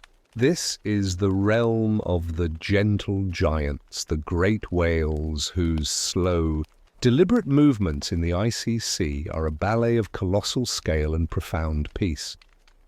As the austral summer reaches its peak and the sea ice retreats, it unlocks a vast pantry in the Southern Ocean. The phytoplankton blooms we witnessed earlier have fed the krill, and these tiny, shrimp-like crustaceans now swarm in dense, pink clouds that can stretch for miles. This abundance is a siren call heard across the oceans of the world. In response, the great baleen whales undertake epic migrations, traveling thousands of miles from their warmer breeding grounds to these frigid, fertile feeding waters. Among them is the blue whale, the largest animal to have ever lived on Earth. To see a blue whale is to witness a paradox of nature, immense power embodied in unhurried grace. Its heart is the size of a small car, its tongue weighs as much as an elephant, and a child could swim through its largest arteries. Yet when it feeds, it moves with a slow, fluid majesty that seems to defy its own colossal bulk. It approaches a dense patch of krill, its pleated throat expanding like a gigantic accordion to engulf a volume of water larger than its own body. Then with a gentle, powerful lunge, it closes its mouth and pushes the water out through its baleen plates, trapping thousands of krill inside. The entire process is a study in efficient, calm motion. There is no frenzy, only a slow, rhythmic, and purposeful consumption. Alongside the blue whale, the humpback whale performs its own unique and serene rituals. Humpbacks are often seen lunge feeding at the surface, their great mouths bursting through the water's film in a shower of spray. But even this dramatic act is followed by a return to a languid pace. They are frequently observed resting at the surface, their broad, dark backs looking like small, floating islands, their blowhole exhaling a single, bushy plume of breath with a deep, resonant sigh that echoes across the quiet water. It is a sound of contentment, of a creature completely at ease in its element. Perhaps the most peaceful spectacle is the humpback's behavior after feeding. It is not uncommon to see a whale simply lying at the surface, one long white-tipped pectoral fin raised high into the air, motionless for minutes on end. This is called logging, as the whale resembles a floating log. In these moments the giant is utterly at rest, perhaps sleeping, perhaps simply basking in the low polar sun. The sight of a 40-ton creature in a state of such complete and vulnerable repose is deeply moving. It is a testament to a feeling of safety and satiation, a picture of perfect peace in the cold sea. The environment itself contributes to this atmosphere of serene grandeur. The water is often a deep, glassy navy blue, littered with glittering fragments of brash ice. Towering, sculpted icebergs drift slowly in the currents, their reflections shimmering on the water's surface. The air is cold and clear, carrying the sounds of the ocean with a crisp fidelity. In this setting, the slow arc of a whale's back as it dives The graceful descent of its fluke and the lingering, fishy scent of its breath on the air feel like part of a sacred, natural ceremony. Their movements are not rushed because their world operates on a different clock, the slow turn of the seasons, the patient cycle of abundance and scarcity. Their communication adds another layer to the tranquility. The waters here are filled with their songs, especially those of the humpbacks. These are not random noises, but complex, layered sequences of moans, cries, and chirps that can travel for hundreds of miles through the water. To human ears filtered through hydrophones, these songs are haunting and ethereal. They are the ballads of the gentle giant, sung in the deep, blue twilight of their world, a slow, repeating melody that speaks of long journeys, rich feeding grounds, and a life lived in the vast, cold embrace of the Southern Ocean. To share the water with these beings is to feel a profound sense of humility and wonder. They are a living reminder of a world that is wild, immense, and still functioning on its own ancient rhythms. Their slow, graceful movements are a form of meditation in motion. They do not waste energy. Every deep dive, every powerful sweep of the fluke, every lunge through a krill swarm is executed with a calm, purposeful economy. So as you settle into rest, let your mind conjure this scene of serene magnitude. Picture the dark, arching back of a whale breaking the surface of a calm, icy sea. Hear the soft, explosive puff of its breath. See the slow, elegant lift of a massive tail fluke as it begins a deep, silent dive into the abyss. There is no hurry. There is no struggle. There is only the slow, graceful dance of the gentle giants in their cold, blue world. Let their immense calm and unhurried pace wash over you, a lullaby of colossal peace, guiding you into a deep and tranquil sleep. From the serene, liquid grace of the great whales, we now turn to a spectacle of endurance on the ice itself, a ritual of survival that is also a profound meditation on community, patience, and the will to live. This is the story of the emperor penguin and the incredible patience it embodies to raise the next generation in the heart of the Antarctic winter. While most of the animal world flees the advancing darkness and cold, the emperor penguin does the opposite. As the sun dips below the horizon for the last time in autumn, signaling the start of the months-long polar night, the emperors begin their solemn trek. They march inland, away from the relative warmth of the ocean, across dozens, sometimes hundreds, of miles of featureless sea ice. They are answering an ancient call, journeying to their traditional breeding grounds, where the ice is stable and solid, locked in by the deep freeze. They are arriving at the nursery at the very moment the world becomes most inhospitable. The reason for this counterintuitive timing is patience itself. The emperor's breeding cycle is a long one, so long that it must begin in the deepest dark to be completed by the time the summer sun returns. The single precious egg is laid as the storm winds of winter begin to howl. And then begins one of the most remarkable acts of parental devotion in the natural world. The female, having fasted for weeks, carefully transfers the egg to the feet of the male. In a delicate balletic maneuver, he rolls it onto his own feet, where a special, featherless patch of skin known as a brood pouch awaits. He envelops the egg in this warm, feathered cradle, lifting it off the deadly ice, and then he stands for the next 2 months. Through the perpetual darkness and the most violent storms on Earth, the male emperor penguin will stand. He will not eat.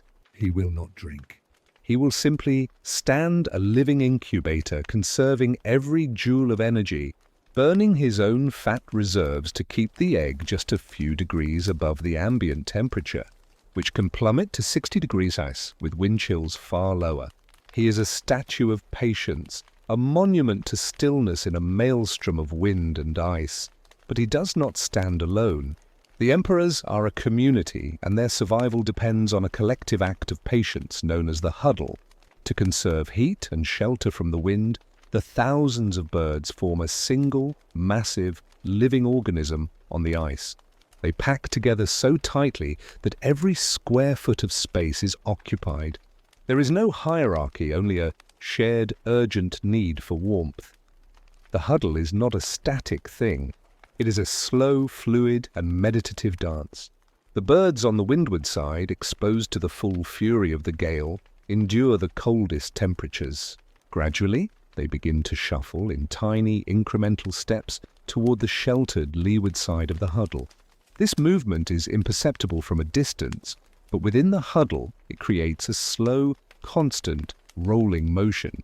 A bird on the outside will, over the course of hours, find itself moved into the warm, protected center.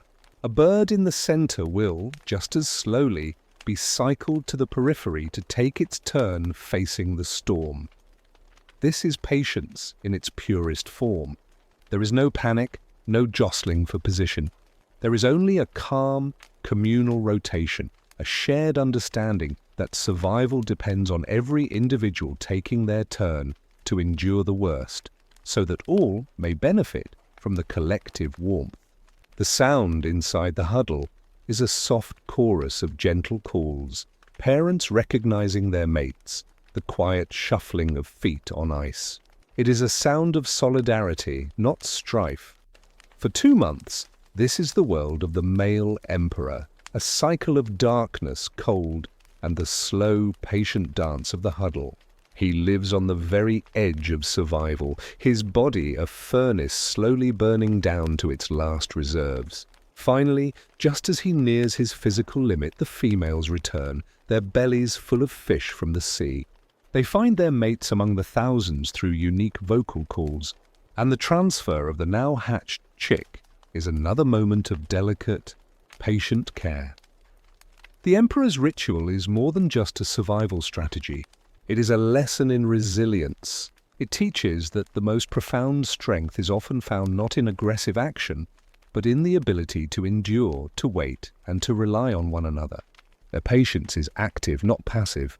It is a conscious, communal decision to face the long, dark winter together, to move with it rather than fight against it.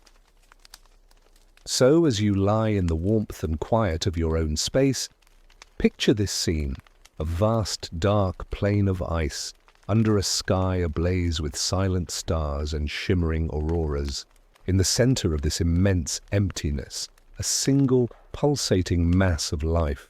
A huddle of thousands moving with a slow, patient grace.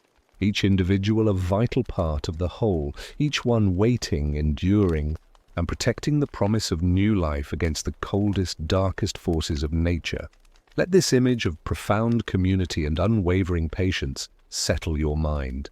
In their shared vigil through the long winter night, they embody a deep, collective peace.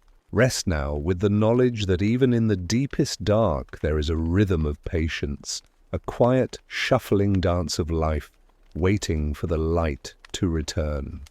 We have witnessed the patient, communal endurance of life within the Antarctic winter.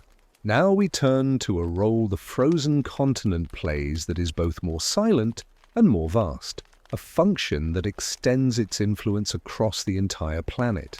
This is the story of Antarctica, not as a habitat, but as a guardian. A great white mirror calmly reflecting the sun's energy back into the void, gently cooling our world. The principle is one of elegant simplicity, a matter of color and light. A dark surface absorbs heat. A light surface reflects it. This is why a black car feels hot to the touch on a sunny day, while a white car remains comparatively cool. Antarctica is the white car of our planet. Its ice sheets and snowfields form the largest, brightest, most reflective surface on Earth. This reflectivity has a name, albedo, and the albedo of fresh Antarctic snow is among the highest found in nature, capable of reflecting up to 90% of the sunlight that strikes it back into space. Imagine a beam of sunlight traveling 93 million miles through the cold vacuum of space, finally reaching the Earth. If it strikes the dark blue ocean, it is largely absorbed, its energy converted into heat, warming the water. If it strikes the dark green canopy of a rainforest, it is absorbed, fueling photosynthesis and warming the leaves. But if that same beam of light strikes the pristine white surface of the Antarctic plateau, something different happens. It does not linger. It does not convert to heat. It glances off. It is rejected, sent back the way it came, a silent, peaceful no thank you to the sun's warmth. This process is constant, immense, and profoundly calming in its global effect. The Antarctic ice sheet acts as the planet's primary cooling system. By reflecting such a colossal amount of solar radiation, it helps to regulate the Earth's temperature, maintaining the delicate thermal balance that makes our world habitable. It is a thermostatic counterweight to the heat-absorbing tropics, a part of the planet's natural air conditioning. This great ice mirror works ceaselessly, quietly, without a single moving part, its function written in the simple physics of light and color. The scale of this reflection is almost beyond comprehension. The area of the Antarctic continent doubles each winter as the sea ice expands, creating a reflective shield the size of the entire continent again, floating on the ocean. This seasonal pulse of whiteness is a rhythmic cooling breath for the planet. Even in summer, the permanent ice sheet is so vast that its reflective power is a dominant force in the Earth's energy budget. It is a stabilizing presence, a steadying hand on the global climate. This creates a positive feedback loop of profound peace and stability. The cold preserves the ice, and the ice, by reflecting sunlight, preserves the cold. It is a self-reinforcing cycle of stillness. For millions of years, this has been the status quo, a great white, frozen heart at the bottom of the world, beating in time with the seasons. Its steady reflectivity helping to keep the global climate within a range that life has adapted to. There is a deep atmospheric consequence to this as well. The relentless reflectivity contributes to the creation of the polar high-pressure systems. The cold, dense air over the ice caps sinks, flowing outward toward the coasts, influencing global wind patterns and ocean currents in a slow, grand circulation. The ice mirror, therefore, doesn't just reflect light, it helps shape the very weather of the world, its influence rippling outward from the pole in a slow, majestic dance of air and water. To contemplate the ice mirror is to understand Antarctica's role as a global citizen. It is not an isolated, irrelevant desert. It is an active, critical participant in the system that sustains life everywhere. Its frigid silence is not passive. It is a powerful cooling force. The continent's value is not only in the secrets it holds in its ice cores or the unique life along its coasts, but in this fundamental planetary service it provides simply by being white, by being vast, and by being cold. This also lends a poignant weight to its changes. When ice melts, it reveals a darker surface beneath, either the dark ocean water or the darker, older ice. This darker surface absorbs more heat, which leads to more melting, in a dangerous reversal of the stable cooling cycle. The Great Mirror can tarnish, and its reflective power can diminish. But for now, in its largely intact state, it remains. So, as you rest, envision this silent, monumental process. Picture the low Antarctic sun, its rays striking an endless flat plain of white. See that light not being absorbed, but bouncing, scattering, being returned to the blackness of space. It is a daily, planet-scale meditation on reflection and release. The ice does not hoard the sun's energy. It lets it go. It maintains its cool, serene state by gently, constantly rejecting the heat. Let this image of peaceful, purposeful reflection calm your mind. Imagine the Earth wrapped in its dark blanket of space, with a brilliant white jewel at its southern pole, softly glowing, steadily cooling, a silent guardian in the long cosmic night. Sleep well under the gentle, cooling influence of the great ice mirror. Beneath the serene, reflective surface of the ice mirror lies a hidden power, a force of a completely different nature. We have explored the deep freeze, the patient life, and the gentle giants. Now we must acknowledge the fire in the ice. Scattered across the continent and particularly concentrated in a region west of the Transantarctic mountains are volcanoes. They are not the roaring, erupting giants of other lands, but for the most part, slumbering beasts. Their presence is a reminder of the restless planet beneath the stillness, a sleeping dragon beneath the frozen mantle. The most prominent of these is Mount Erebus, the southernmost active volcano on Earth.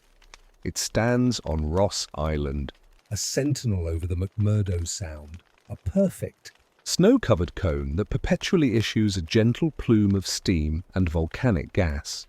Its summit crater holds one of the few permanent lava lakes on the planet, a pool of molten rock that has been bubbling and cooling for decades, perhaps centuries.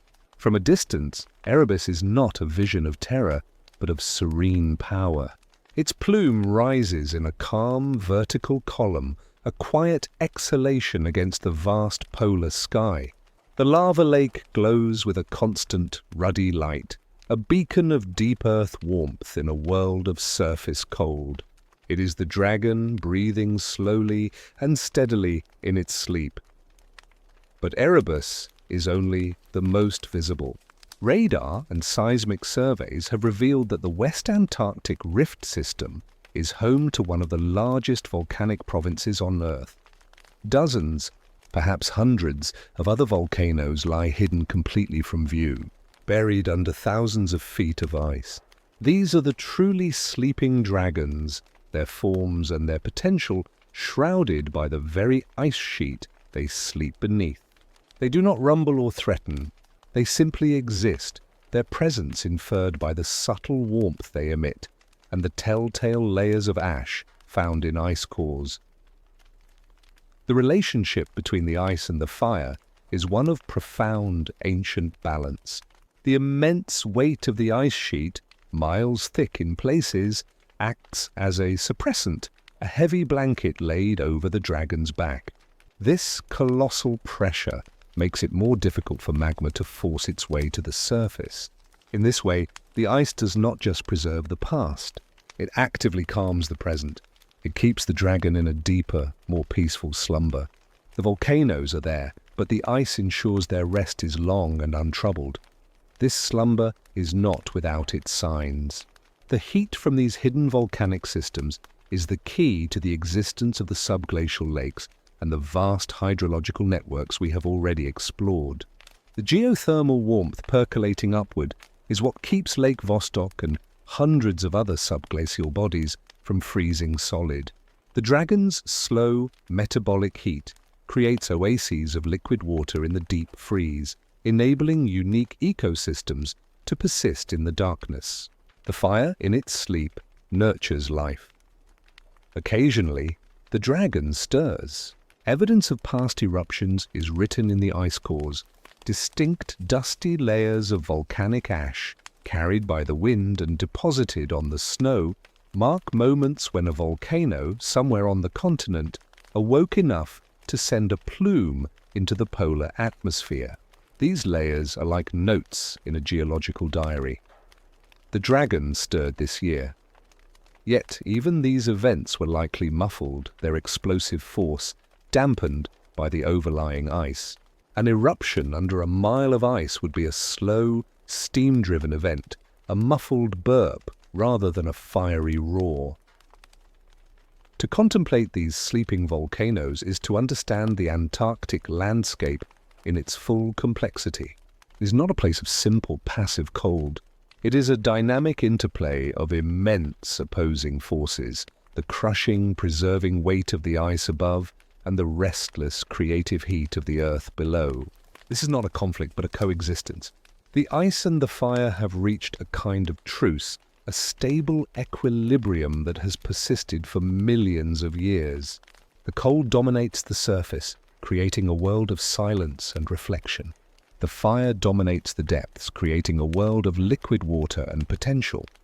This perspective is ultimately a calming one. The dragon is sleeping, and it is being watched over by the most powerful guardian imaginable, the Antarctic ice sheet itself. There is a deep geological peace in this arrangement. The planet's internal fires are not absent.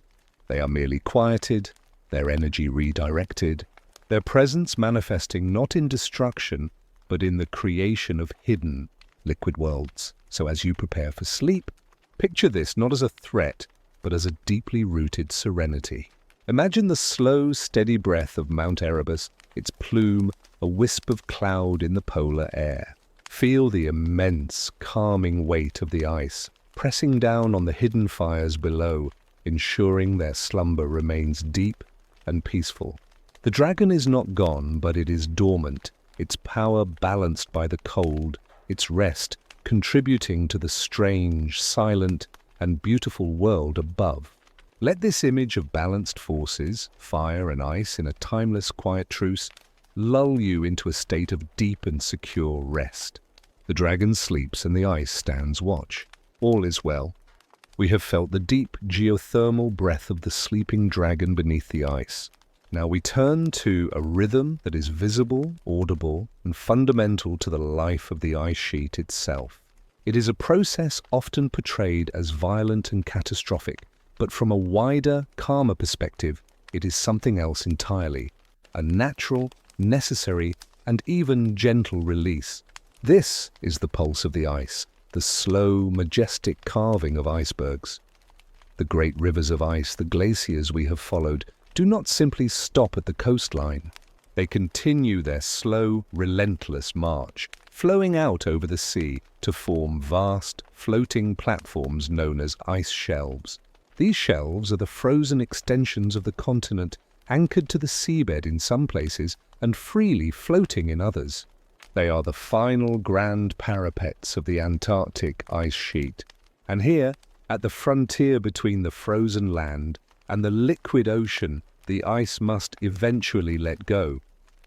This letting go is calving. It is the moment when a segment of the ice shelf, sometimes as large as a city, detaches and begins its life as a free-floating iceberg. From a human perspective, the event can seem sudden and explosive, but in the life of a glacier, it is the culmination of a process that has been unfolding for centuries. The ice has been flowing toward this moment since it fell as snow in the interior. The carving front is not a site of death, but a place of transition, of rebirth from a grounded state to a floating one.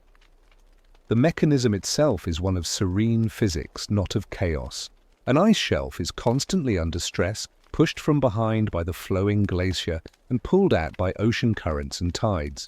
It flexes with the rhythm of the seas. Crevasses form and propagate, sometimes with deep, resonant groans that are the ice's only speech.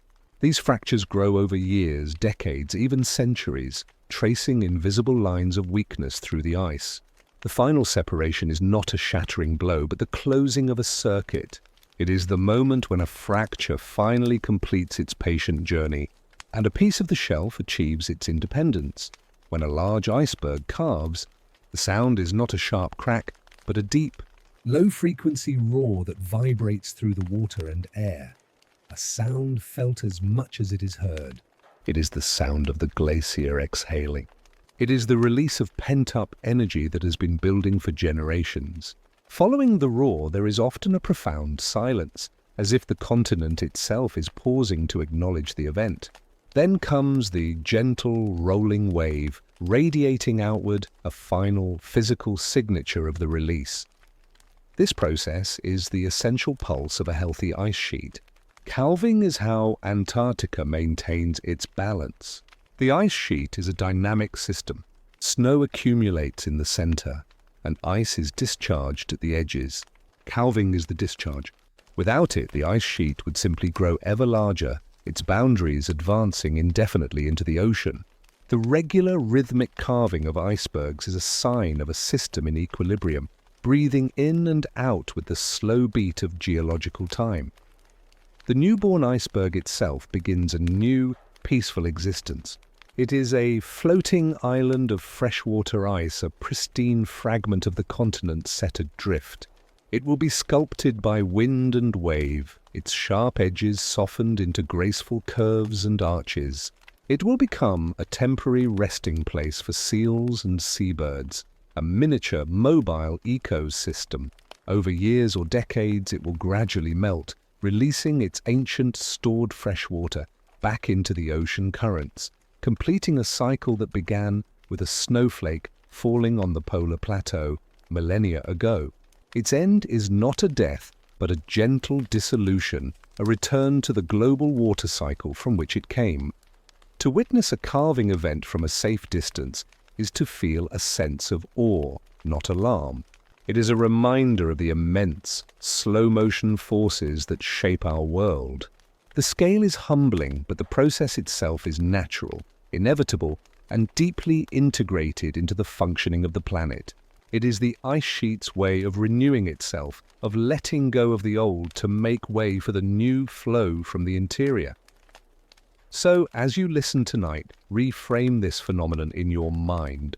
Do not see it as a catastrophe or a symbol of collapse. See it instead as a vital rhythmic pulse, a slow, steady heartbeat.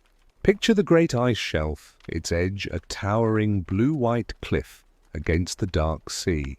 Imagine the deep, resonant groan that signals not an ending but a beginning. Watch in your mind's eye as the colossal block of ice slowly pivots, settles, and floats free, embarking on its quiet, solitary journey through the Southern Ocean. It is a release, not a rupture, a sigh, not a scream. Let this image of the ice's gentle, rhythmic pulse soothe you. A reminder that even the largest and most solid things in our world are part of a slow, beautiful, and perpetual dance of letting go. Rest now to the quiet, steady rhythm of the carving ice. And so we have come to the end of our quiet journey. We have stood before the white mantle and learned of the continent sleeping beneath it. We have listened to the singing ice and witnessed the slow, patient river of its flow. We have glimpsed the secret lakes and the sleepers within, felt the pulse of carving icebergs, and weathered the profound peace of the long night. We have seen the gentle giants in the dark water, and the patient huddle of the emperors in the endless dark. We have understood the ice as a mirror and a weight, a preserver of ancient air, and a guardian of slumbering fire. Now let all these images soften and blend into a single, final thought. Antarctica is not merely a place, it is a state of being. It is the dream of ice. In its deep freeze, it dreams the dreams of the ancient Earth. In the tiny, trapped bubbles within its core, it dreams of atmospheres long past, of air that dinosaurs breathed. In the fossils locked in its stone, it dreams of lush green forests and strange, forgotten creatures that once roamed a warmer land. The entire continent is a vast, slumbering mind, its memories preserved in perfect clarity, its subconscious a library of deep time. It holds the story of our world not in books but in frozen water and silent rock. Its dreams are not frantic or troubled. They are the slow, patient dreams of geology. They are dreams of drifting continents and shifting orbits, of ice ages that advance and retreat with the stately pace of a celestial clock. The groan of a glacier is a murmur in its sleep. The shimmer of the aurora is the flicker of a dream across its starry face. The slow seep of bloodfalls is a single, rust-coloured tear-shed for a memory it cannot quite release. The continent dreams on, undisturbed by the brief, bright flicker of human history unfolding far beyond its icy shores. We have been privileged, in these moments together, to listen at the keyhole of this dream. We have caught fragments of its narrative, felt the edges of its immense calm, and in doing so, we have perhaps learned something about the value of rest, of patience, of stillness. The dream of ice teaches us that not everything must be active, not all progress must be swift, and that there is a profound strength in simply enduring, in preserving, in being, as this channel of quiet exploration I hope this series has brought a sense of peace to your evenings. I hope the images of the frozen world have been a gentle companion in the quiet hours. If these journeys to Earth's still places have given you comfort, I thank you for allowing me to be your guide. Your presence here is a part of what makes this quiet corner of the World Wide Web a sanctuary. And so, the time has come for a final good night wherever you are. As you lie in the comfort of your bed, let the dream of ice descend upon you. Let your breath slow to the pace of the flowing glacier. Let your thoughts settle like snow on the polar plateau. Let the weight of your own worries be lifted and replaced by the profound, peaceful stillness of the great white continent. Picture it there, at the bottom of the world, a land of silence cradled by a frozen sea under a canopy of endless stars. Its ice a mirror, its heart a hidden lake, its breath a gentle wind. It is sleeping, it is dreaming, and in its dream it holds the memory of 1,000,000 winters, the patience of 1,000,000,000 snowflakes, and the serene, unshakable promise of stillness. May its deep and ancient peace now find its way to you. May your own sleep be as deep as the ice, as serene as the long night, and as restorative as the great white silence.